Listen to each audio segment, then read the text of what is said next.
শুরু করছি শ্রীমদ্ ভাগবত। প্রথমেই সমবেতভাবে মঙ্গলাচরণ শ্লোকটি পাঠ করে শুরু করব আজকের আলোচনা।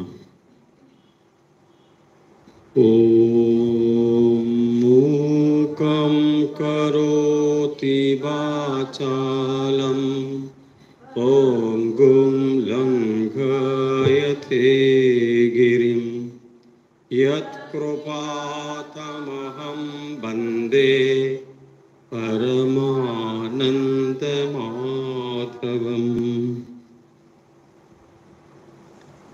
শ্রীমদ্ ভাগবতের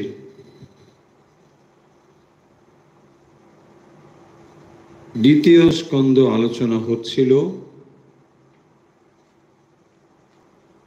এবং প্রথম স্কন্ধে রাজা পরীক্ষিত শুকদেবের সান্নিধ্য প্রাপ্ত হয়েছেন।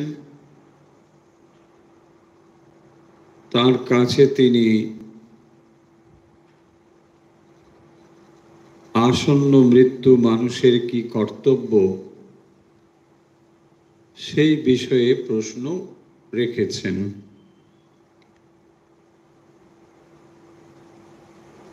শ্রীমদ্ ভাগবতের দ্বিতীয় স্কন্ধের প্রথম অধ্যায়ে এই বিষয়ের বর্ণনা রয়েছে, যা আমরা ইতিমধ্যে পড়লাম এবং সেখানে শুকদেব রাজা পরীক্ষিতের কি করণীয়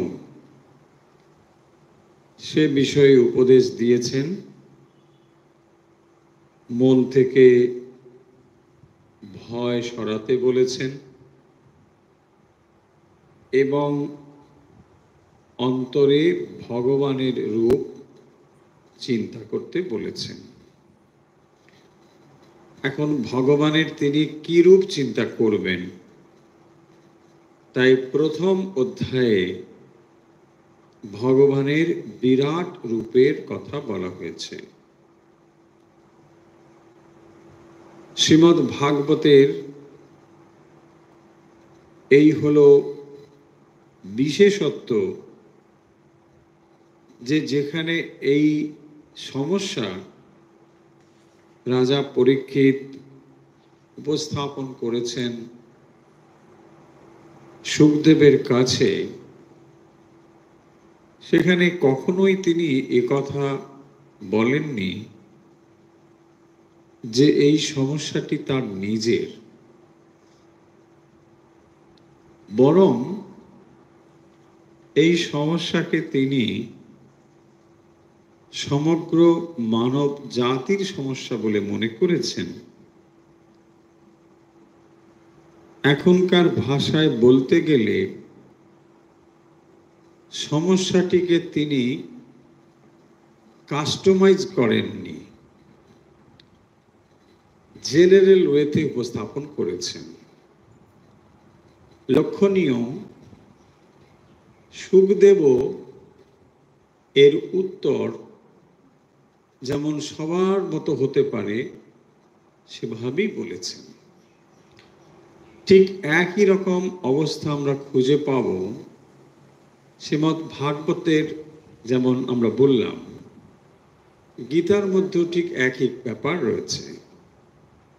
শ্রীকৃষ্ণ যখন অর্জুনের সঙ্গে কথোপকথন করছেন, সেখানে এই কথাগুলো যে কেবল অর্জুনকে বলছেন তা নয়।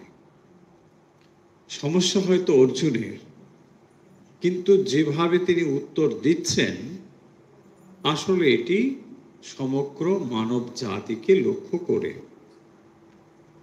তাই শ্রীমদ্ ভাগবতের যে উপদেশ রাজা পরীক্ষিতকে লক্ষ্য করে পরম ভাগবত শ্রী শুকদেব বলছেন, তা হাজার হাজার বছর পরেও আমাদের কাছে একই রকমভাবে প্রাসঙ্গিক এবং আজ যখন আমরা এই সমস্যার সমাধান খোঁজবার চেষ্টা করছি, তখন শ্রীমদ্ ভাগবত আমাদেরকে সাহায্য করতে পারে। তাই প্রথম অধ্যায়ে কি করে আমরা ভগবানের মন স্থির করব সেই প্রসঙ্গ আলোচনা করা হয়েছে। আমরা এই অধ্যায়টিকে এরকম ভাবেও ভাবতে পারি যে যখন কেউ একজন ভগবানের কথা চিন্তা করবেন, তিনি কিভাবে ভগবানের কথা ভাববেন। ভগবানকে বিরাট রূপে চিন্তা করবে। যে ভগবান বেদ উপনিষদ আদিতে সাধারণত আমরা ব্রহ্ম শব্দ পাই, যার সম্বন্ধে আমরা খুব একটা ধারণা করতে পারি না। যখন ব্রহ্ম, আত্মা ইত্যাদি শব্দগুলো পড়ি, খানিকটা বোধগম্য হয়, খানিকটা বোধগম্য হয় না। এবং যখন মন আরো বিক্ষিপ্ত হয়ে রয়েছে, কারণ জীবন সীমাবদ্ধভাবে আমার কাছে উপস্থিত হয়েছে, দিন অত্যন্ত সীমিত হয়ে এসেছে, এইটি জানবার পরেও সেই ভগবানে যদি মন স্থির করতে চাই, তখন আমরা কিভাবে এটি করব। সেই জন্যই শুকদেব এটি অন্য কেউ বলছেন, স্বয়ং শুকদেব। এবং তিনি কিরকম, তার সম্পর্কে বলা হচ্ছে সর্বজ্ঞ। তিনি হচ্ছেন সর্বজ্ঞ, তার মানে পরম জ্ঞানী। পরম জ্ঞানী শুকদেব তিনি আমাদের কাছে উপদেশ দিচ্ছেন যে ভগবানের বিরাট রূপের ধারণা করতে। আমরা এটি ইন ডিটেলসে প্রথম অধ্যায়ে পড়েছি। যখন আমরা এই সৃষ্টির দিকে তাকাচ্ছি, তখন আমরা কেবল এই সৃষ্টিকে স্থূল রূপে দেখছি, কিন্তু এই সৃষ্টির পেছনে যে পরম তত্ত্ব রয়েছে, সূক্ষ্মাতি সূক্ষ্ম তত্ত্ব রয়েছে, এই সম্পর্কে আমি ধারণা করতে পারছি না। যখন আমার এইরকম মনের অবস্থা যে কেবল আমি স্থূল জিনিস দেখছি আর সেই স্থূল জিনিস সম্বন্ধেই ধারণা করছি, আধ্যাত্মিকতা বা শ্রীমদ্ ভাগবত এর বাইরে নয়, এরা চেষ্টা করছেন আমাদের যা দৃশ্য বস্তু যা আমরা দেখছি, এর পেছনে যে পরম তত্ত্বটি রয়েছে তার দিকে আমাদের দৃষ্টি আকর্ষণ করবার। যখন আমরা এই জড়জগতের বিষয় নিয়ে চর্চা করি, তখন আমরা একটা জড় দৃষ্টি থেকে যে বিজ্ঞানগুলো আবিষ্কার করেছি আমাদের বুদ্ধিমত্তা দিয়ে, সেখানে আমরা এটা বুঝছি যে যা আমরা দেখছি এটা এমনি এমনি যেন ঘটছে। বাস্তবিক যে এমনি ঘটছে না, এর ভেতরে যে একটি সুশৃঙ্খলা রয়েছে, একটি বুদ্ধিমত্তা রয়েছে, সেই জিনিসটি আমরা কিন্তু আধ্যাত্মিকতার কাছে এলে বুঝতে পারবো না। তাই যাকে আমরা বহির্বিজ্ঞান বলি, বহির্বিজ্ঞানের দ্বারা যে জ্ঞান আমরা প্রাপ্ত হই তা কিন্তু আংশিক জ্ঞান, পরিপূর্ণ জ্ঞান নয়। একটি উপমা নিলে বোঝা যাবে। ধরুন আপনি একটা পাখা চালাচ্ছেন, পাখার সুইচে আপনি হাত দিলেন, পাখাটা ঘুরছে। অন্য কোথাও একটা সুইচ দিলেন, এটা গান বাজছে। আপনি কি ভাবলেন, সুইচ দিলাম, গানটা বাজলো, তো এটা নতুন কি, এটা স্বাভাবিক ব্যাপার। কিন্তু এটা স্বাভাবিক নয়। কারণ এই জিনিসটি যে ঘটছে এর পেছনে একটি কার্যকারণ সম্পর্ক রয়েছে এবং একটা বুদ্ধিমত্তা রয়েছে। একটা জিনিস স্পর্শ করলে আলো হয়, আর একটা জিনিস স্পর্শ করলে বাতাস হয়। তাহলে এই যে দুটো জিনিসের আলাদা রকম অভিব্যক্তি, এটা কি করে হচ্ছে? নিশ্চয়ই এর ভেতরে একটা বুদ্ধিমত্তা রয়েছে। ঠিক সেই রকম ভাবে যদি ওটাকে আমরা না দেখি, আমরা দেখছি না পাখাটা ঘুরছে, এটা স্বাভাবিক, পাখা তো ঘুরবেই। নো, পাখা ঘুরবে না। ঠিক একই রকম ভাবে এই জড়জগতের যা কিছু ঘটে চলেছে, যখন কেবলমাত্র আমরা এই দৃশ্যমান জিনিস নিয়ে চর্চা করছি তাকে আমরা বলছি বিজ্ঞান। আর যখন আমরা কেন এটা ঘটবে, কেন এটা ঘটবে এই বিষয়ে যখন যাচ্ছি, তখন আমরা আধ্যাত্মিকতার কাছে পৌঁছচ্ছি। এই হলো তফাৎ। তাহলে কির উত্তর আমরা বিজ্ঞানের থেকে পাবো, কেনর উত্তর আমরা বিজ্ঞান থেকে পাবো না। সেটা মেডিকেল সায়েন্স হোক, ফিজিক্যাল সায়েন্স হোক, যাই হোক, এগুলো সব বহির্বিজ্ঞান। বহির্বিজ্ঞান আপনাকে কিভাবে কি এটা উত্তর দেবে, বাট কেনর উত্তর দিতে পারবে না। একটা সেল ডিভিশন হচ্ছে, ওর ভেতরে এই এই এলিমেন্টগুলো আছে, এইভাবে ওটা কাজ করছে, এইটা এক্সপ্লেন করতে পারছে, বাট কেন হচ্ছে নো অ্যান্সার। কেন এটা হবে, বাট কেন এটা হবে না। তার মানে আমরা সামগ্রিক দৃষ্টির কোথাও একটা জিনিসকে আনটার্ন রেখে আমরা সিদ্ধান্ত নিয়ে নিলাম যে এটা এরকমই ঘটবে, এটা এরকমই। নো, সাধারণত বিজ্ঞান থেকে ধরছে, সূর্য থেকে ধরছে। সূর্য আছে, সূর্য থেকে আলো আসছে, এখান থেকে এটা চলছে, ওই চলছে। সূর্য এলো কোত্থেকে? বুঝে না, ওই প্রশ্নের উত্তর আমি দেবো না, আমার জানি না বলবে না, ঠিক আছে। সূর্য আছে, সূর্য ঘুরছে, মানে এখানে কতগুলো গ্যাস আছে, তো গ্যাসগুলো রোটেশন হয়ে হয়ে ঘুরছে, মানে আপনি আলো পাচ্ছেন। নো, এর সামগ্রিক একটা দৃষ্টি হাজার হাজার বছর আগে আমাদের পুরাণগুলোর মধ্যে আমরা পেয়ে গেছি। আমরা যে এখন কল্পের ধারণা পাই, সেটি কিন্তু পুরাণের আবিষ্কার। বিজ্ঞান এখন যে দৃষ্টি থেকে এগুলোকে ব্যাখ্যা করে বা বলে, তার বহু বহু পূর্বে এই কল্পের ধারণা রয়েছে। কল্প মানে সময়। তার মানে টাইম কিভাবে ফাংশন করতো, আর ব্যবহারিকভাবে আমরা কিভাবে টাইমকে কাজে লাগাচ্ছি, বা মানে টাইমের কনসেপ্ট তৈরি হয়েছে, কাজে লাগাচ্ছি বলবো না, কনসেপ্ট তৈরি করেছি, এসব জিনিসটা জানা ছিল। এবং সেই জন্য তারা বলছেন কি না, ব্রহ্মার আয়ু হচ্ছে 100 বছর। তো এই 100 বছরের মধ্যে মানে যে সময়টা, সেটা হচ্ছে 4.32 বিলিয়ন ইয়ার, হিউম্যান ইয়ার। 4.32 বিলিয়ন ইয়ার, ভাবুন। 1 বিলিয়ন মানে 10 কোটি।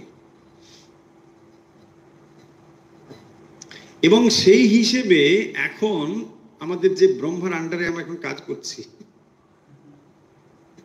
সেই ব্রহ্মাজির বয়স হচ্ছে 51 ইয়ার মাত্র। হ্যাঁ, ভাবুন।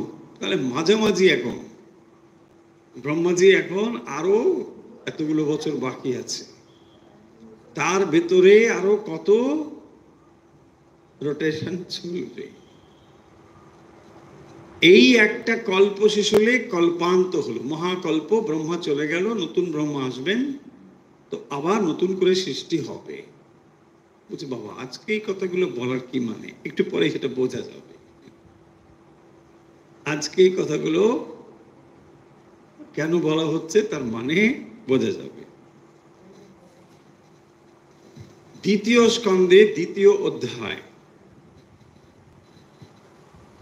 যথারীতি সুখদেব তিনি কথা বলছেন। তার আগে ওই যে কথাটা বলছিলাম ওটা একটু শেষ করে নি, যে আংশিক দৃষ্টিতে আমরা কেবলমাত্র একটা আংশিক সিদ্ধান্ত করছি, তাই সামগ্রিক দৃষ্টি যদি না হয় তাহলে পুরো জিনিসটি বোঝা যাবে না। ধরুন আপনি একটা আম গাছের নিচে বসে আছেন, এখন আমের সময় বলে আমটাই মরে পড়ছে, অন্য কিছু হলে অন্য কিছু মরতে পারে, তো আম গাছের নিচে বলে বসে আছেন।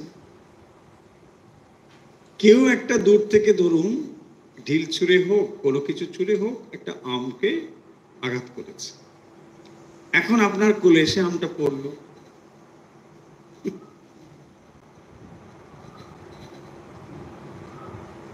সিদ্ধার্থ হলে পায়রা পড়তো, আপনার আম পড়েছে, নিউটনের আপেল পড়তো, যাই। এখন এই যে ঘটনাটা দেখুন, এটা পড়লো, আপনি কি দেখছেন? আমটা পড়লো, পড়লো, ঠিকই পড়লো,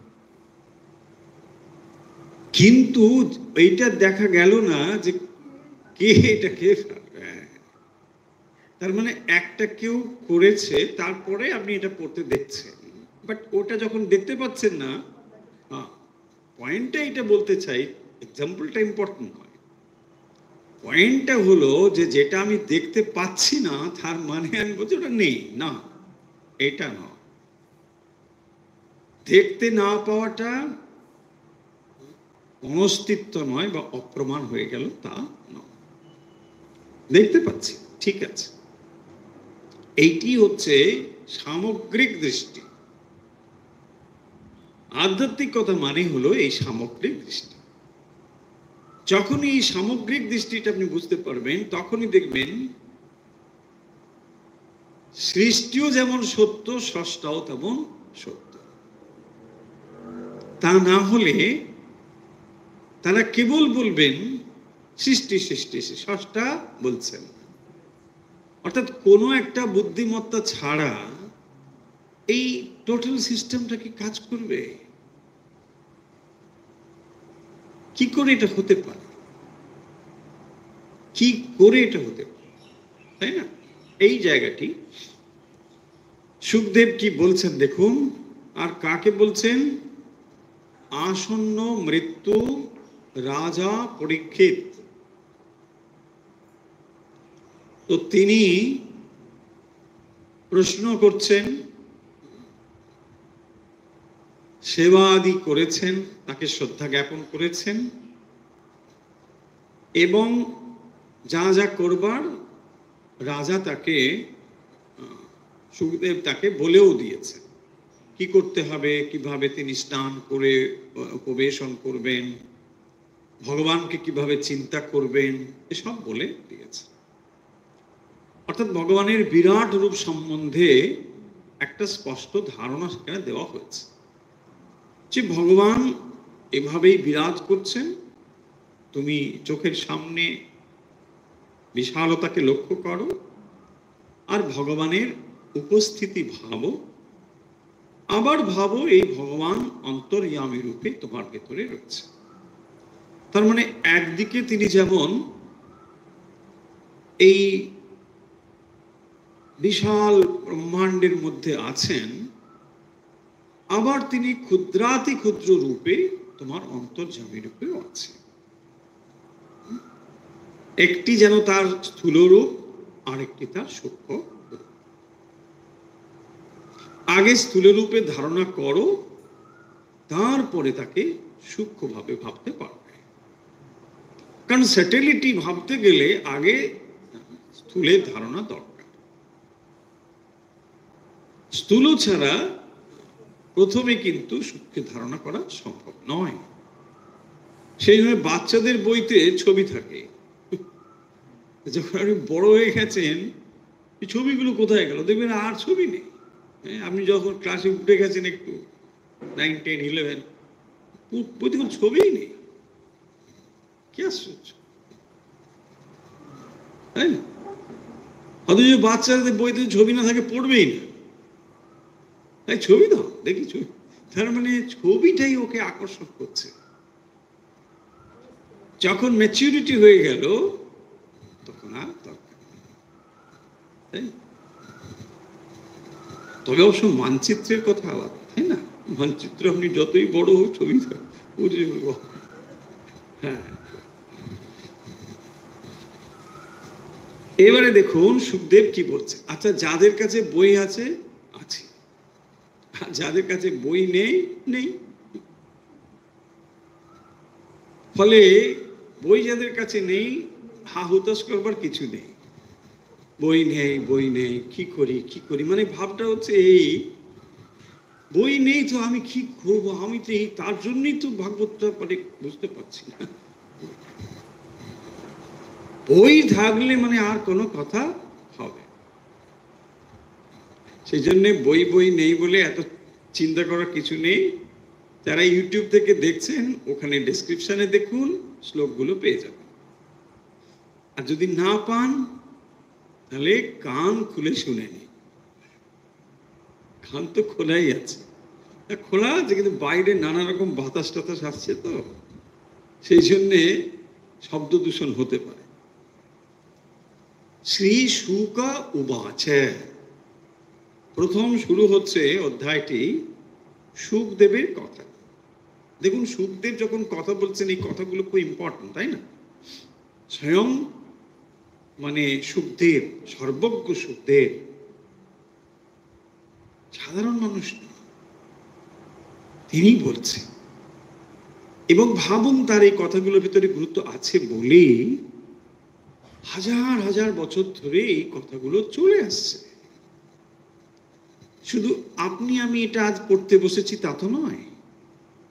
হাজার হাজার মানুষ পড়েছেন, জ্ঞানপ্রাপ্ত হয়েছেন, আবার দেহ চলে গেছে, আবার দেহ ধারণ করে এসেছেন, আবার ওই বই পড়ছে।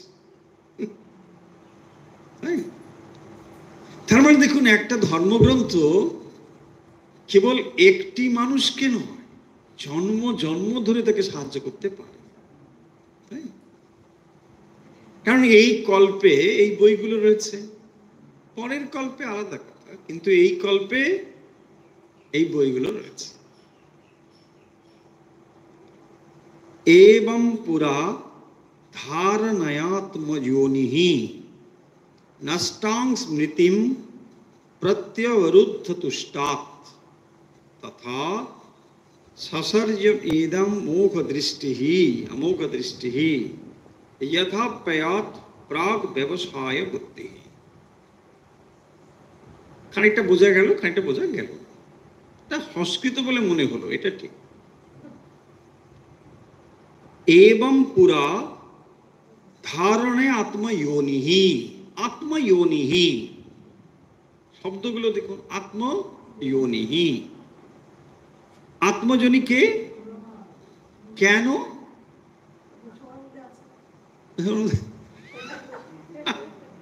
খুব সহজভাবে বুঝে যাচ্ছে না, সবার মধ্যে আছে বাস।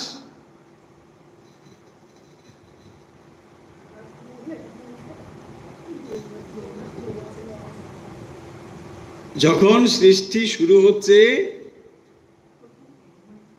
তখন বিষ্ণুর নাভি কমল থেকে ব্রহ্মার সৃষ্টি হচ্ছে। তাহলে ব্রহ্মা কি কোনো পিতা মাতা থেকে তৈরি হলেন?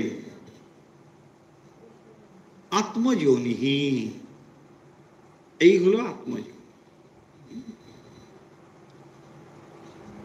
কোনো পিতা মাতা থেকে জন্ম হচ্ছে, স্বয়ং বিষ্ণুর নাভি কমল থেকে তিনি উদ্ভূত হচ্ছেন। রোজই আমরা পড়ছি নারায়ণ উপনিষদ, আছে না? নারায়ণাৎ ব্রহ্মা জায়তে, রোজই পড়ছেন, ও তো বুঝে বুঝে তাছাড়া তো ওটা তো আপনি বলতেই থাকে, ও তো কিছু একটা হয়, আপনি চালিয়ে দিয়ে ব্যাস।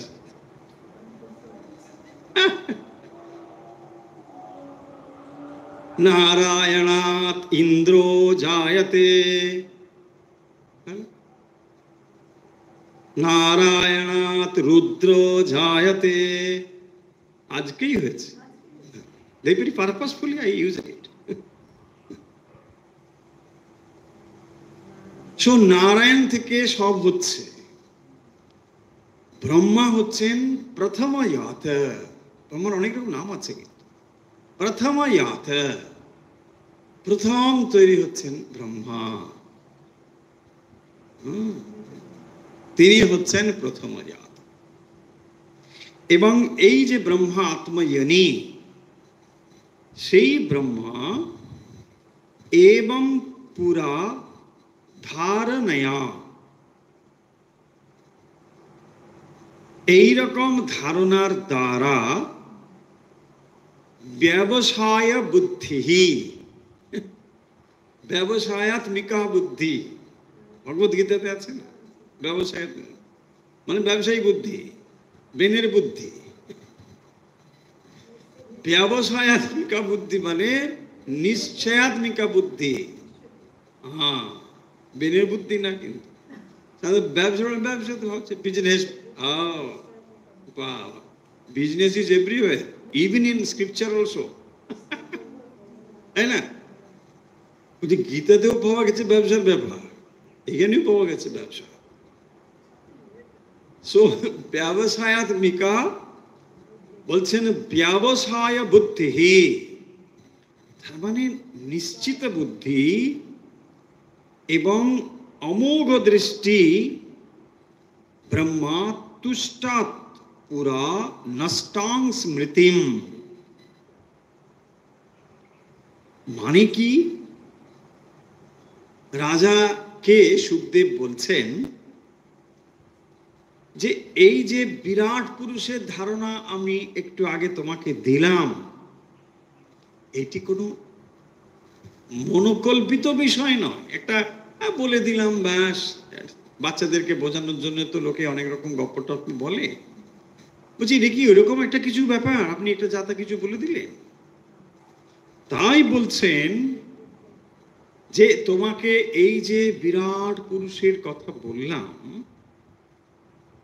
এটা কিভাবে হয়েছিল না? ব্রহ্মা যখন একটি কল্প শেষ হয়ে যায়, একটা কল্প শেষ, কল্প শেষ মানে সব কিছু তখন শেষ হয়ে যায়, বিলয় হয়ে গেল। ব্রহ্মার 100 বছর পরমায়ু শেষ। এবার কি হবে? এবারে একদম সৃষ্টির অঙ্কুর ফুটবে, নতুন করে ব্রহ্মা আবার সেই বিষ্ণুর নাভিকমল থেকে ব্রহ্মা জাত হবে, নতুন এক ব্রহ্মা আসছে। তখন আর কিছু নেই, প্রথম সৃষ্টি হবে। এই যে ব্রহ্মা যখন তিনি সৃষ্টি করছেন, নষ্টাং স্মৃতিম প্রত্যবরুদ্ধ, তো তখন নষ্ট স্মৃতি, আরে সৃষ্টি করবে কি করে, থাকতে হবে একটা কিছু, তাই না? নষ্ট স্মৃতি, he have forgotten everything. Brahma সৃষ্টি হয়েছে, দেখুন আপনি কালকের দিনটা কি করে ভাববেন আজকের কন্টিনিউটি আছে বলে।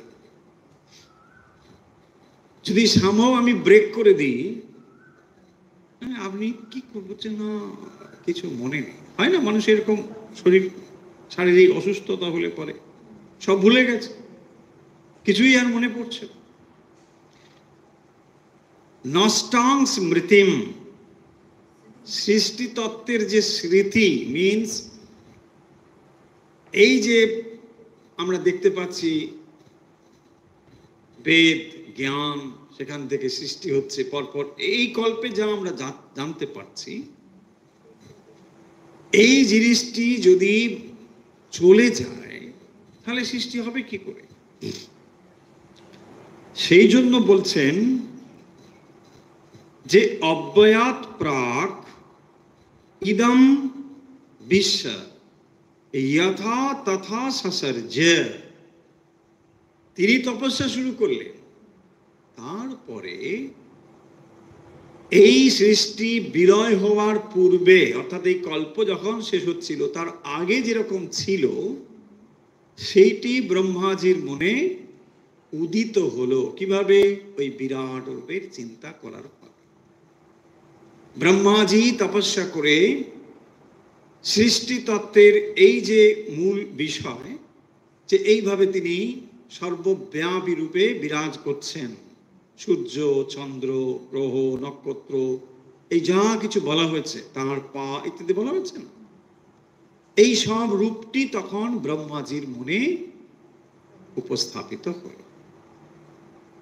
তাই তিনি বলছেন সেইভাবে তিনি সসর্জ মানে সৃষ্টি করলেন, সৃষ্টি করেছিলেন।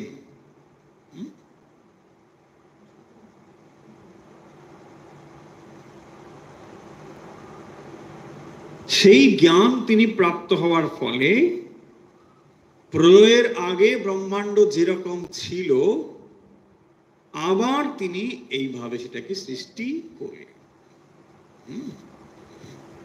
তাহলে রাজা পরীক্ষিতের কাছে সুখদেব যে কথা বলছেন কত ইম্পর্টেন্ট, যে এইটি ব্রহ্মাজি যখন তিনি নষ্টা স্মৃতি নতুন করে যখন সৃষ্টি করবেন,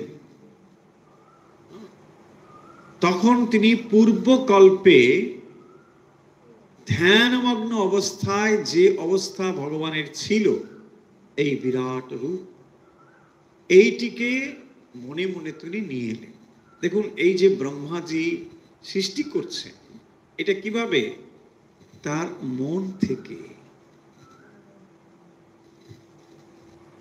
সমগ্র সৃষ্টিটি ব্রহ্মাজির মনে উদ্ভাসিত হচ্ছে। যেমন আপনি মনে মনে ভাবছেন একটা বাড়ি বানাবেন, এখন আপনার মনে একটা বাড়ির কল্পনা নিশ্চয়ই এসেছে, এতটা উঁচু হবে, ওদিকটা ওই হবে, ওখানে ডাইনিং হবে, ওখানে এই হবে, হেনা তেনা সব করেছে। এই যে মনোকল্পিত একটা জিনিস ভাবলেন, ব্রহ্মাজি এই রূপটি, বিরাট রূপটি ভাবলেন, ভগবানের এই বিরাট রূপ চিন্তা করলেন এবং তারপর এই স্থূল রূপে সেটি প্রকাশিত হল। এবং এই জিনিসটিকে প্রকাশ করবার জন্য জ্ঞান এসে হাজির হবে, যাকে আমরা বলছি বেদ। কিরকম না, আপনি যখন মনে মনে চিন্তা করছেন একটি বাড়ি বানাবেন, দেখুন যখন আপনি ইঞ্জিনিয়ারের কাছে যাচ্ছেন, আর্কিটেক্টের কাছে যাচ্ছেন, তারও আগে আপনার মনে রূপটি ধরা পড়েছে, আগে পরিকল্পনা আপনার মনে এসেছে, সেইটিকে আপনি একজন বিশেষজ্ঞের কাছে বলেছেন, যিনি এগুলোকে ডিজাইন করতে পারে।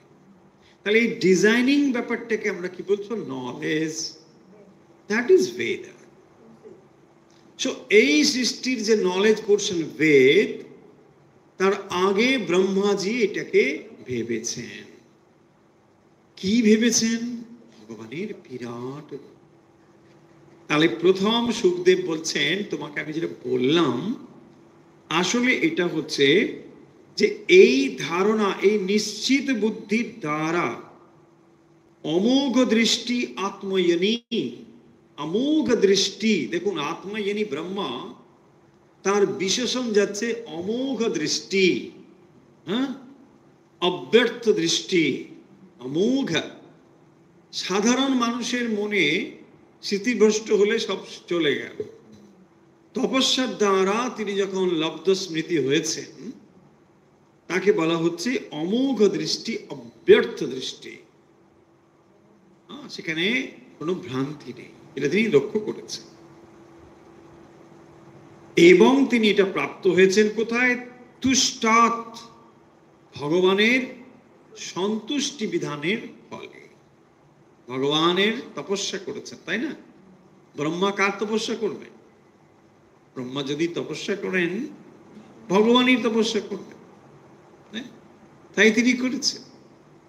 এবং তার সন্তুষ্টির ফলে প্রলয়ের সময় যেটি বিনাশপ্রাপ্ত হয়েছিল, তা তিনি পুনরায় প্রাপ্ত হয়েছেন এবং আবার নতুন করে তিনি এই কল্পে তা সৃষ্টি করেছেন। এভাবেই হয়।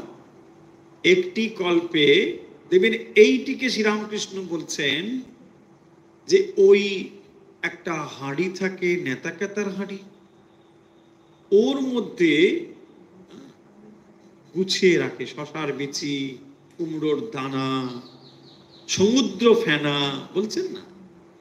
তার মানে কি বোঝাচ্ছেন দেখুন, কি বিশাল একটা কথা, আর তাকে তিনি এক্সাম্পল দিচ্ছেন একটা ছোট্ট জিনিস দিয়ে। মানে কি বিশাল জিনিসটা ভাবুন। কত কোটি কোটি বছর, 4.32 বিলিয়ন ইয়ার, হিউম্যান ইয়ার। তো এইটা চলে গেল, তার ভেতরে কত কিছু হচ্ছে। তার মানে এটা টোটালি ম্যানিফেস্টেড হবে, তারপরে আবার আস্তে আস্তে সংকুচিত হয়ে ওটা ধ্বংসপ্রাপ্ত হবে, বিলয় হয়ে যাবে, এমনকি সূর্যও থাকবে না। এত অগ্নি প্রবল হবে, সব ধ্বংস হয়ে যাবে। এবং তারপরে আবার বহু সময় যাবে যখন প্রবল বৃষ্টি হচ্ছে, এরকম করে করে নতুন। দেখুন, আমরা যেমন একটা কনসেপ্ট পাই, ঠিক এইরকম করে মানে চলছে। দেখুন, এটা বলে কল্প, মহাকল্প, এক একটা কল্প এভাবে যাচ্ছে। এই কল্পের বীজ ধরা থাকে বলেই আবার নতুন একটা কল্পে এই জিনিসগুলো চলতে থাকে। এভাবেই এটা চলে। ভাবুন, মাথা ঘুরে যাবে।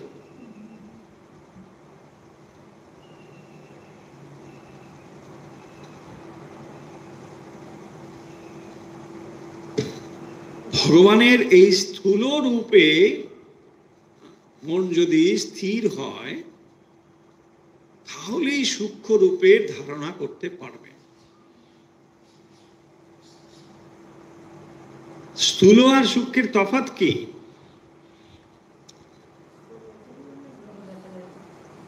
Potentially divine means milk, condensed milk. See? সব প্রপার্টি ওর মধ্যে আছে, এমন নয় যে ওটা খেলে অন্য কিছু রকম লাগবে, তা না।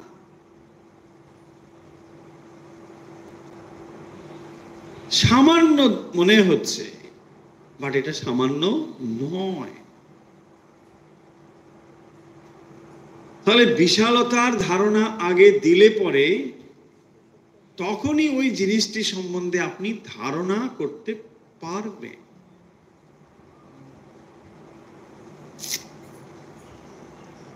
নাহলে বুঝতে পারবেন কি আছে, তাই না? ওটা না। সেই কারণের জন্যই এটি বলছেন।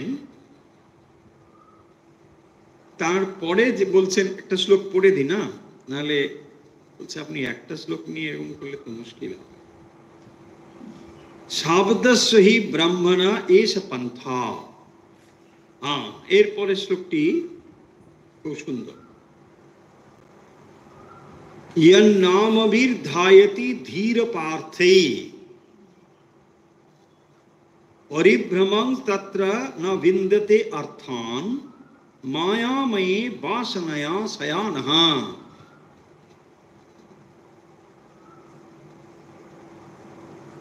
এরপরে যে ধারণাটা দিচ্ছে, তাহলে প্রথম কথা তিনি বলছেন, যা সোজা কথাই বললে, যে রাজা পরীক্ষিত, তোমাকে যেটা বললাম, এই যে বিরাট রূপের কথা, সৃষ্টির আদিতে ব্রহ্মাজিও এই চিন্তা করেই এই কল্পের সৃষ্টি করেছিলেন। কারণ তিনি ভুলে গিয়েছিলেন, ভগবানের ধ্যান করে তপস্যা করে তিনি এইভাবে এটাকে ভেবেছিলেন। তাই তার ভিতরে আবার এই কল্পের সৃষ্টি হয়েছে। এই বিরাট রূপ আসলে ভগবানের রূপ। তাই এখানে মন স্থির করা অধিকতর সহজ। বিশেষ করে আসন্ন মৃত্যু মানুষের মন মৃত্যু ভয়ে আচ্ছন্ন থাকে, তাই সূক্ষ্ম রূপের ধারণা তার কাছে করা সহজ নয়। তাই ভগবানের বিরাট, এবং শুধু তাই নয়, যদি সাধারণ মানুষ, ধরুন তিনি ভগবানের কথা সারা জীবন চিন্তাই করেননি, তো তাকে আপনি কি করবেন? সেই জন্যে প্রথম অধ্যায়ের নাম এটা হতে পারে যে ভগবানের চিন্তা প্রথমে কিভাবে করতে হবে, সেই ধারণাই এখানে দেওয়া হয়েছে। কারণ ধরুন অনেক দিন ধরে সে অভক্তই রয়েছে, তো তিনি চিন্তাই করেননি, ভগবানের কথা ভাবেনি। হতে পারে জীবন এখন একটা প্রান্তে এসে হাজির হয়েছে, এখন তিনি যদি ভগবানের কথা ভাবেন, কি করবেন? বলছে না, এটাই তোমাকে করতে হবে, এই ভগবানের বিরাট রূপটিকে চিন্তা করো, তাহলে তোমার পক্ষে ভগবান সম্বন্ধে একটা ধারণা স্পষ্ট হবে। দেখুন, মহিমা সংযুক্ত হয়ে যদি মানুষটিকে আপনি ধারণা করতে পারেন, তাহলে আপনি যথার্থ চিনবেন, তাহলে চিনতে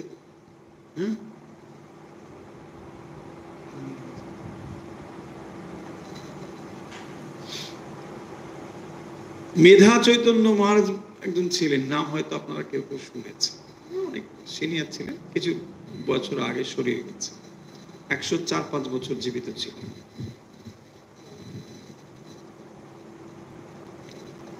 মানুষটিকে যদি আপনি দেখেন, অন্তত আমি যখন প্রথম দেখেছিলাম,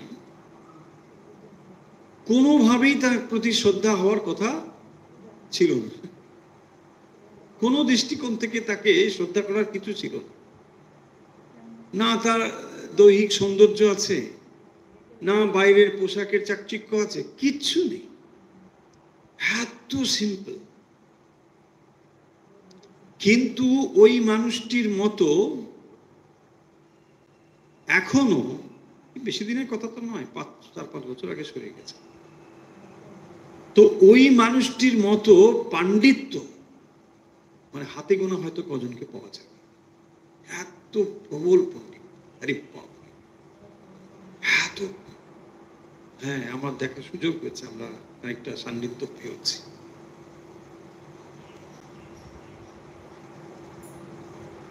ওনার কিছু বইটে আছে লেখা, এত, মানে কেন বলছি এই জন্য যে যখন ওর সম্বন্ধে জানলাম যে এইরকম, তখনই আমার মনে হলো, শ্রদ্ধা ভেতর থেকে এলো যে আরে বাবা, কি প্রবল পাণ্ডিত্য, কত প্রখর ব্যক্তিত্ব, কি সাংঘাতিক মেধা, এত জিনিস তার মাথায় মধ্যে আছে। বলে যাচ্ছেন তো বলেই যাচ্ছেন, এখান থেকে কোট, ওখান থেকে কোট, প্রবল ভাবে বলছে। আরে দেখুন, তাহলে এই যে বিশ্ব ব্রহ্মাণ্ড, ঈশ্বর, কোথায় ঈশ্বর? না, তিনি এইভাবে বিরাজ করছে, তার এইটা একটা, সূর্যটা তার, চন্দ্রটা তার একটা চোখ, তখন আপনার তার প্রতি একটা ধারণা তৈরি হবে। এই শ্লোকটিতে তারপরে যেটি বলছেন, ওই আইডিয়াটা তো হয়ে গেল, শাব্দস্য হি ব্রহ্মণা এষ পন্থা, এষ পন্থা শাব্দস্য হি ব্রহ্মণা। শাব্দস্য মানে শব্দ থেকে শব্দ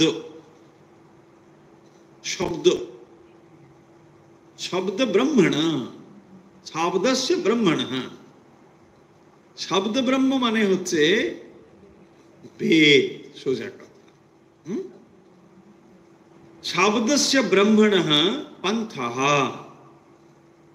এখানে পন্থা মানে বেদের কর্মকাণ্ড, কর্মের কথা। তাই বলছেন শব্দস্য হি ব্রহ্মণ এষ পন্থা। যে সমস্ত বিষয় বলা হয়েছে, यन् नामभि ध्यायति धीर पार्थई, ध्यायति चिंता करे, एष हि शब्दस्य ब्रह्मणः पंथः शयान वासनया तत्र मायामये परिभ्रमन् न विन्दति अर्थान न विन्दति। বলছেন যে বেদ আদিতে, বিশেষ করে বেদের কর্মকাণ্ডে, দেখুন একটু যেমন ফিলোসফিক্যাল আইডিয়ার মধ্যে যাচ্ছে, তাই না? প্রথমে যেটা বললেন বিরাট রূপের কথা বললেন, তারপরে সেই বিরাট রূপের সোর্সটা বললেন, এসব বলে দিলেন। এবারে একটু ফিলোসফিক্যাল আইডিয়ার ভেতরে যাচ্ছে, একটু যাচ্ছে, খুব বেশি যাচ্ছে না, একটু যাচ্ছে। কি বলছেন? বলছেন দেখো বেদের মধ্যে, ওই জন্য বললেন শব্দস্যহি ব্রহ্মণঃ। শব্দস্যই ব্রহ্মণ মানে ব্রহ্মণ শব্দস্য, শব্দ শব্দ। দেখুন যেটাকে আমরা বলি শব্দ মানে তো ওয়ার্ড, কিন্তু যখন সর্বোচ্চ প্রমাণ হিসেবে শব্দকে ব্যবহার করা হয়, দ্যাট ইজ বেদ। তাই শব্দ শ্রেষ্ঠ অর্থে, সর্বশ্রেষ্ঠ অর্থে বেদকেই বোঝায়। ব্রহ্মণা ব্রহ্ম সম্বন্ধীয় শব্দস্য, অর্থাৎ যেই শাস্ত্রে এই ব্রহ্ম সম্বন্ধে বলা হয়েছে, একদম হাইয়েস্ট অথরিটি বেদ। তো এই বেদের মধ্যে তুমি স্বর্গে টর্গের কথাও পাবে। দেখুন সাধারণত মানুষের কি হয়, মৃত্যু এসে গেলে কোথায় যাব, তাই না? এটা হয় না, এখানে তো থাকবো না, এটা বুঝলাম, কিন্তু নেক্সট যেখানে যাব তার ঠিকানাটা যদি জেনে যাই তাহলে সুবিধে না? ধরুন একটা অফিস থেকে আপনাকে রিলিজ দিয়ে দেওয়া হলো, অর্ডার হয়ে গেছে রিলিজ, তুমি এই ডেট থেকে মানে এই অফিসে তোমার ছুটি হয়ে গেল, ঠিক আছে, আপনি রিলিজ সার্টিফিকেট নিয়ে নিয়েছেন, but wire to join, next অফিসটা কোথায় জানতে হবে না? যখনই দেখবেন এইরকম একটা জাংশন পিরিয়ড এসে হাজির হচ্ছে, খুব স্বাভাবিক এই প্রশ্নটা আসবে। এবং সেই কারণের জন্য, যদিও আমরা দেখবো যে পরীক্ষিত এই প্রশ্নটা করেননি, কি আমি কোথায় যাব, মৃত্যুর পর 7 দিন কি হবে একটু বলুন বলুন, না না না না না, তিনি যেটা বলছেন মানে আমি এই 7 দিন কি করব, আপনি এটা বলুন। এরপরে কোথায় যাব, সেখানে কি হবে, এখানে তো একটা রাজা ছিলাম, ওখানে কি হবে, রাজা নাকি মন্ত্রী হতে হবে, কি হবে, তাই না? এসব প্রশ্ন করছেন। কিন্তু সুখদেব বলছেন ইয়ান নামভির ধায়তি ধীর পার্থেই, ধী অপার্থেই মানে নামভি, এই যে নামভি মানে স্বর্গ টর্গের কথা বলা হয়েছে। তো বেদে যে সমস্ত স্বর্গ আদির কথা বলা হয়েছে, সাধারণত আমরা ভাবি কি তাহলে এগুলো বিরাট বেশ সুন্দর টুন্দর, ভালো তো, স্বর্গ টর্গে চলে যাবো, ভালোই তো, হ্যাঁ, স্বর্গে গিয়ে যা বর্ণনা পাওয়া যায়, মানে ফ্রিতেই নাচ পাস সব দেখা যাবে, আপনার কোনো টিভি লাগবে না, কিছুই লাগবে না, মানে বিরাট ব্যাপার। হ্যাঁ, ফল খেতে ইচ্ছে করলে ফল টল পাওয়া যাচ্ছে, হাত দিলে সব আছে। ফলে যেরকম বর্ণনা আছে, অবশ্য নানা ধর্মে স্বর্গের ধারণা আছে, নানা রকম ভাবে স্বর্গের ধারণা, যাই হোক এ ভিতরে যাচ্ছি না। তো বলছেন এই যে স্বর্গ টর্গের ব্যাপার রয়েছে না, তুমি এইগুলোতে কিন্তু মাথা খারাপ করে ফেলো না। কেননা যদি মনে হয় না যে না এবারে তো কি সমস্যা, এবারে এসব হলো না, এবারে পরে পরে স্বর্গে যাবো, ওখানে নাচ দেখবো, ই করবো, ব্যাস হবে, ফার্স্ট ক্লাস থাকবো, বলছে এইসব কথাতে বলো না। ইয়ামিমাং পুষ্পিতাম বাচম, সেকেন্ড চ্যাপ্টার ভগবদ গীতা। ইয়ামিমাং পুষ্পিতাম বাচম পুষ্পিতাম, ফ্লারিশ ওয়ার্ড, গ্লোরিফাই করা হয়েছে। হোয়াট ইজ, যে কিভাবে তুমি এই স্বর্গে যাবে, এই পাবে, অমুক পাবে, এই করলে এই পাবে, এইসব কর্মকাণ্ডে বেদের এইসব প্রচুর রয়েছে। বলছেন এগুলোর দ্বারা কনফিউজ হয়েও না যে স্বর্গে চলে যাব, ওইখানে যাব, ওই যাবো, এরকম ব্যাপার না। সেইটাই বলতে গিয়ে বলছেন যে বেদ এই যে নানা রকম ভাবে মানুষকে প্রলুব্ধ করে, মানুষও তার দ্বারা নানা চিন্তায় ব্যাপৃত হয়। তাই তো আমি তাহলে তো ভালোই, এবার এটা করবো, ওটা করবো, এইটাকেই তিনি কাউন্টার করে বলছে যে ওখানে কেন বলা হয়েছে, বেদে যেগুলো বলা হয়েছে, দেখুন ভগবদ গীতাতে ওটাকে নিগেট করা হচ্ছে এই বলে যে ইয়ামিমাং পুষ্পিতাং বাচম, যতটাই শুনতে ভালো লাগুক, ফ্লারিশ ওয়ার্ড, তোমাকে প্রলুব্ধ করা হচ্ছে, তুমি এই করলে স্বর্গে যাবে, ওই ইত্যাদি যে বলা হচ্ছে, এটাই বলছেন যে এইটি পন্থাহ স্বয়ানহ, স্বয়ানহ পন্থাহ, স্বয়ানহ মানে যারা, মানে যাদের ভেতরে জাগরণই হয়নি, তাদেরকে জাগ্রত করবার জন্য এটা বলতে হচ্ছে। দেখুন তাহলে কর্মকাণ্ড আলটিমেট বিষয় নয়, কিন্তু আপনি যদি একেবারে তামসিকতায় আচ্ছন্ন হয়ে থাকেন, বেদ আপনাকে কিভাবে সাহায্য করতে পারে? Yes, you do something. আমি কেন করব? আরে you will get this. ওকে, তাই না?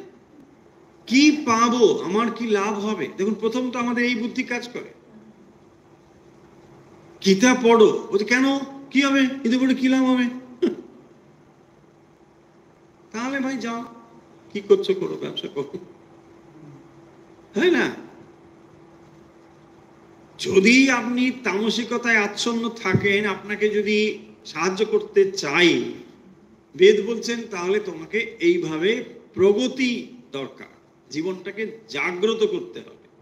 আমি সেই জন্য বলছি তুমি এইগুলো করো, এই করো, এই করো, সব নানা রকম ভোগ্য বস্তু পেয়ে যাবে, মানে খানিকটা ওই রকম ওই মাগুর মাছের ঝোলের মতো, তাই না? আর মাগুর মাছের ঝোলে গিয়ে খানিকটা তো কেউ না কেউ যাবে, তারপরে গিয়ে দেখবে আসল ব্যাপারটা কি। এই তার মানে দেখুন বেদে কর্মকাণ্ডে যখন বলা হচ্ছে তুমি এটা করো, এই প্রাপ্ত হবে, এই প্রাপ্ত হবে, সে প্রাপ্ত হবে, এটা আলটিমেট কথা নয়। এটাই তিনি বলছেন যে দেখো তুমিও কিন্তু প্রলুব্ধ হয়ে যেও না, কারণ মনে মনে তুমি হয়তো একটা কাল্পনিক স্বর্গের চিত্র ধরে রাখছো, আর প্রয়াণ কালে যদি ওই চিত্র মনের ভেতরে আসে তাহলে ডেফিনেটলি তোমার ডেস্টিনেশনটা ওটা হয়ে যাবে, তাই না? সেই জন্যে রং নোশন যাতে মনের ভেতরে না তৈরি হয়, তাই এখানে সুখদেব ভালো করে জিনিসটা বুঝিয়ে দিচ্ছে, তাই এই কথাগুলো বলছেন। শয়ানা বাসনয়া তত্র মায়াময়ে পরিভ্রমন অর্থান ন বিন্দতি।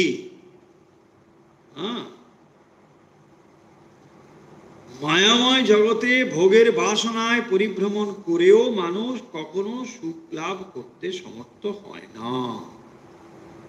তাহলে প্রকৃত যে সুখ, এটা কিন্তু এর দ্বারা প্রাপ্ত হওয়া যায় না, কারণ স্বর্গের ধারণা যদি হয় এটাও একরকম লোভ, যে বাসনা আমি এখানে চরিতার্থ করতে পারছি না, মনে মনে স্বপ্ন দেখছি কি ওই বাসনা আমি পরে মানে সুদে আসলে বসি। ভাবুন কি কাণ্ড। আবার যে কোনো কর্ম যেহেতু তা সীমিত, তার ফলও কিন্তু সীমিত। কোনো কর্মের ফল অসীম হতে পারে না, কারণ কর্ম সীমিত জিনিস দিয়ে হয়, তার রেজাল্টও সীমিত জিনিস দিয়ে হবে। আপনি যাগযজ্ঞ করছেন, কি ব্যবহার করছেন? ওখানে একটা ঘি দিচ্ছেন, একটা কাঠ দিচ্ছেন, ওখানে একটা করছেন, সোহা বলছেন। So all these are limited being. এর রেজাল্ট কি করে আনলিমিটেড হবে? অসীম হবে কি করে? হতেই পারে না। সেই জন্য বলা হয়েছে স্খিনে পুণ্যে মর্ত্য লোকম বিশন্তি। পুণ্য সঞ্চয় হয়ে গেলে, ক্ষয় হয়ে গেলে শেষ। আপনি ধরুন এখানে পুণ্যর জায়গায়, পুণ্য হলে স্বর্গে যাবেন। আপনি এখানে অর্থ উপার্জন করলে একটা অন্য কোথাও যেতে পারে, সেখানে পাসপোর্ট ভিসা করে একটা দেশে বেশ মজা টজা করছে, বলছে আমার ইন্ডিয়াতে এত ভালো কিছু নেই, ওখানে আছে, ভালো যান। কিন্তু যখন পাসপোর্ট ভিসা শেষ, চিনে পুণ্যে মর্ত্য লোকম বিশান্তি, বলছে ওখানে গেটে লোক আছে, ধরছে, এই কি ব্যাপার, চলো বেরো, তাই না? পুণ্য শেষ হয়ে গেলে আপনাকে যেমন স্বর্গ থেকে চলে আসতে হবে, তো বিদেশে গেলেও পাসপোর্ট শেষ হয়ে গেলে আপনাকে আবার ব্যাগ গোছাতে হবে। তাই বলছেন যে এতে তোমার লাভ কি? গিয়ে কিছুদিন থাকলে তারপরে তো ব্যাগ গুছিয়ে যখন চলে এলে, এখানে আবার দেখছিস সকালবেলা এটা পাওয়া যায় না, ওটা পাওয়া যায়, সে তো আরো কষ্ট করছি, তাই না? তার থেকে বাবু এখানে সুন্দর সকালবেলা উঠে একটু হাঁটতে যাও, ওখানে চায়ের দোকানে চা খাও, ঠিক আছে। ওখানে তো অন্যরকম, হ্যাঁ, কি মুশকিল বাবু।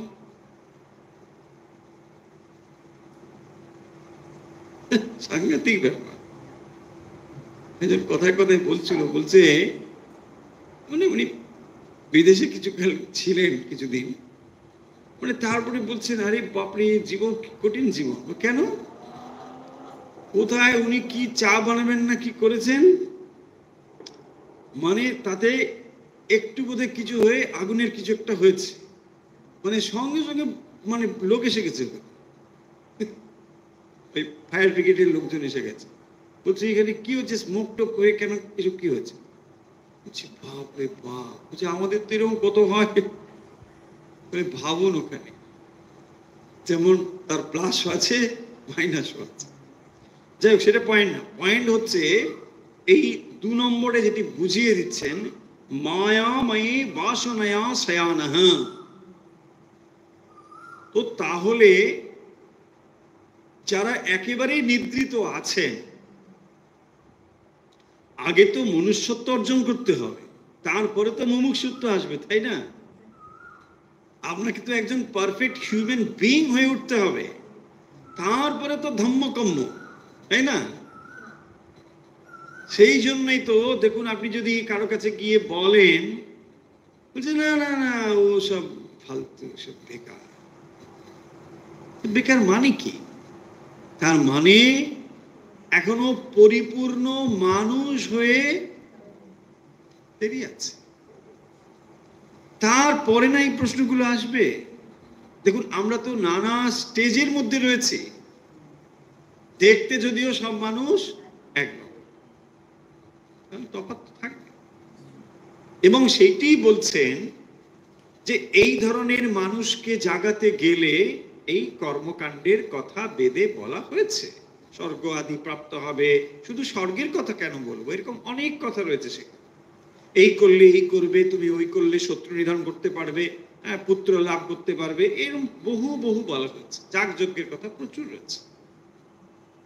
এবং এটাও ভাবার কোনো মানে নেই যে যাগযজ্ঞগুলো খুব very simple, no, very difficult to perform. কারণ কি, অনেক জিনিসপত্র নিয়ে আসতে হবে, নির্দিষ্ট তিথিতে করতে হবে, অনেক কিছু ব্যাপার আছে।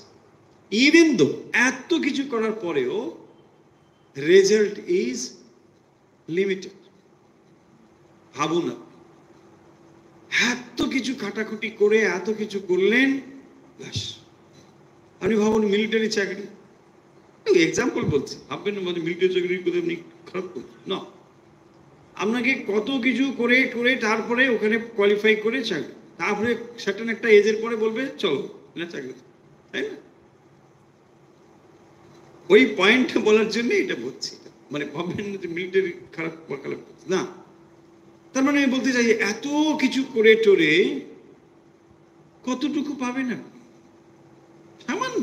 কর্মের এই হচ্ছে গতি, যে কোনো কর্মের এই অবস্থা। সেই জন্য বলেছেন মায়াময়ী বাসনায়া, এই মায়ার জগতে এই অবস্থা এখানে আছে। এই মায়াময় জগতে মানে ঘুরতে ঘুরতে তার প্রকৃত সুখ কিন্তু হচ্ছে, সুখ তার হবে।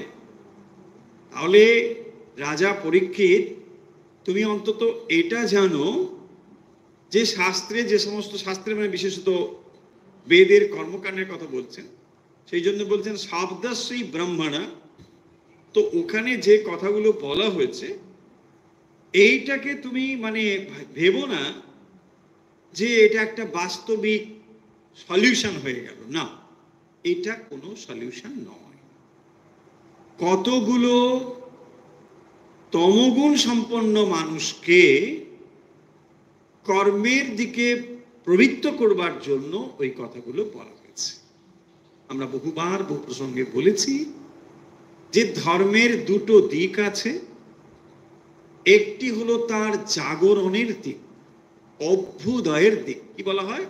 অভ্যুদয়, অভ্যুদায়িক, অভ্যুদয় মানে জাগাতে হবে, একজন পরিপূর্ণ হিউম্যান বিইং হয়ে উঠতে হবে। তারপরে আসছে নিঃশ্রেয়স। দেখো, একজন পরিপূর্ণ মানুষ না হয়ে উঠতে পারলে সে কখনোই নিঃশ্রেয়সকে গ্রহণ করতে পারবে না, কখনোই পারবে না। জোর করে এটা হবে না। বহু নাম জন্মনাম অন্তে, বহু বহু জন্মের পরে, কেন ব্রহ্মাজি তখন তো তারা একদিন, ধরুন এই একদিনের মধ্যে তো এখানে সর্বনাশ কত হয়ে গেছে, তাই না? বলতে আমি তো সবই সকালবেলা চা খেয়ে বসলাম, আপনি চা খেয়ে বসলেন, কিন্তু এখানে দেখুন কি অবস্থা হয়ে গেছে। কি হয়ে গেছে? বলছে ওই তো সব শেষ। কি কাণ্ড দেখুন। আপনি বলবেন আচ্ছা এটা কি, এটা কল্পনা? কোনো কল্পনা নেই। দেখুন এখানে খুব সিম্পল। আপনার জীবদ্দশায় আপনি যত বছরই জীবিত থাকুন, এই জীবদ্দশায় আপনি দেখুন অন্য প্রাণী, নিম্নতর প্রাণী, পিঁপড়ে ভাবুন আপনি, পিঁপড়ের কত কত জেনারেশন চলে গেছে, তাই না? সে তো এখন 100তম দাদুকে দেখছে, তাই না? তাই না? দেখছে, বুঝে আমার এ তো 100তম দাদু, হ্যাঁ তো কি করে। দেখুন তাহলে এইটাকেই আপনি এক্সটেন্ড করলে তো আইডিয়া পেয়ে যাবে।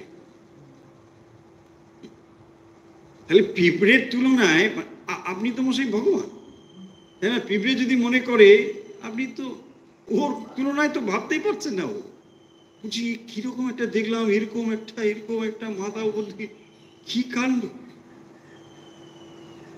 হ্যাঁ, ওরা ভাবতেই পারছে। আমরাও তাই ভাবতে পারছি না যে এরকম কেউ হতে পারে। ব্রহ্মা এই ব্যাপারটা কিরকম ভাবুন তো।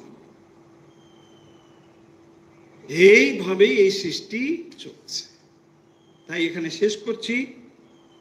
আজকে যে অংশটুকু আমরা জানলাম তা হলো এই, আসন্ন মৃত্যু রাজা পরীক্ষিত কিভাবে মন স্থির করবেন, অন্তর থেকে ভয়কে সরাতে বলেছেন, মন স্থির করতে বলেছেন ভগবানের বিরাট রূপে, তারপরে অন্তর্যামী রূপে তিনি রয়েছেন তার চিন্তা করতে বলেছেন। এই অধ্যায়ে, বিশেষ করে এই তৃতীয় অধ্যায়ে আরো কতগুলো বিষয় আলোচনা করা হচ্ছে, যাতে ভগবানের সেই বিরাট রূপ, সূক্ষ্ম রূপ এর ধারণা করা যায়। এবং এই কথা প্রসঙ্গক্রমেই এই আজকের যে দুটো শ্লোক পড়া হলো সে কথা এসেছে যে যেখানে তিনি এই বিরাট রূপের প্রশংসা করেছেন। প্রথম শ্লোকটিতে বিরাট রূপের যে ধারণা তিনি যেটা বলেছেন এটি তার কোনো মনোকল্পিত নয়। ব্রহ্মাজি সমগ্র সৃষ্টির আদিতে যেভাবে ভগবানের বিরাট রূপ চিন্তা করেছিলেন তার ফলে এই বিশ্ব সংসার যেমন প্রকাশিত হয়েছিল ঠিক সেইটি আমি তোমার কাছে বর্ণনা করেছি। আর তৃতীয় শ্লোকে যেটি বলা হলো তার সার কথা হলো বেদের কর্মকাণ্ডে স্বর্গাদির প্রশংসা যতই থাকুক না কেন সেটি তোমার জন্য নয়। তুমি তো রাজা, তুমি ভক্ত, তোমার দৃষ্টি কেন এইসবের প্রতি হবে? আর এগুলো কোনো সমাধানও নয়। বলছেন এই মায়াময়ী বাসনায়া শয়ানঃ, যারা অত্যন্ত ভাবে তমগুণী তাদের জাগ্রত করবার জন্য বেদ ওই কথা বলেছে। কিন্তু এই মায়াময় জগতে ভোগের বাসনায় পরিভ্রমণ করতে করতে তুমি কখনোই সত্যিকারের সুখ পাবে না। আর যদি ভবিষ্যতে সুখের স্বপ্ন বলে স্বর্গ মনে করো তাও সম্ভব হবে না। তার মানে ডিজায়ার নিয়ে আপনি যেখানেই যাবেন সুখ সেখানে নেই। দেখুন বারবার এটা বলা হচ্ছে, ডিজায়ার ছেড়ে দিন, এবারে যেখানেই যাবেন সেখানেই সুখ, সেখানেই সুখ। ডিজায়ার মানে এক্সপেকটেশন। দেখুন আপনি এক্সপেক্ট করছেন আমি যখন যাব আমাকে বসিয়ে একটা মালা পরিয়ে দেওয়া হবে। If this is my expectation, যদি ওই জিনিসটি না ঘটে কি ঘটবে? তাহলে অবস্থা খুব খারাপ, কি যে হবে মুশকিল আছে, তাই না? এবার দেখুন আমি কোনো এক্সপেকটেশন না রেখেই যদি যাই, ওরা যেখানেই বসাবে, এটা বিরাট সিংহাসনে বসালো কি যেখানে বসালো, যা কিছু হবে, আমি তো কোনো এক্সপেক্টই করিনি। যা পাঠ দিচ্ছে ওটাই তো beyond expectation. I can't imagine what you are giving. It's okay. I am very, very happy. সবটাই আপনার কাছে প্রাইজের মতো, তাই না? প্রাইজ সেটা ছোট হোক বড় হোক যা হোক ঠিক আছে, প্রাইজ। আরে সান্ত্বনা পুরস্কার তো একটা পুরস্কার, হ্যাঁ বুঝি বাপরে কি পুরস্কার দিয়েছে দেখুন। তাই এক্সপেকটেশন ছাড়া আপনি যা প্রাপ্ত হবেন ওটাই আপনাকে আনন্দ দেবে। আর এক্সপেকটেশন থেকে যদি আপনি কিছু পান আর না পান তো গেলই। আর ওই রকম যদি না হয় তাহলে কি হবে? সব শেষ, তাই না? এখন লোকে নাকি নেমন্তন্ন করে কিছু পাওয়ার জন্য সোশ্যালিটিশন ব্যাপারগুলো শুনেছি, জানি তোকে বলে টলে মাঝে মানে কিরকম কিরকম গিফট এনেছে সেরকম সেরকম নাকি ট্রিটমেন্ট হবে, হ্যাঁ তাই না? বলে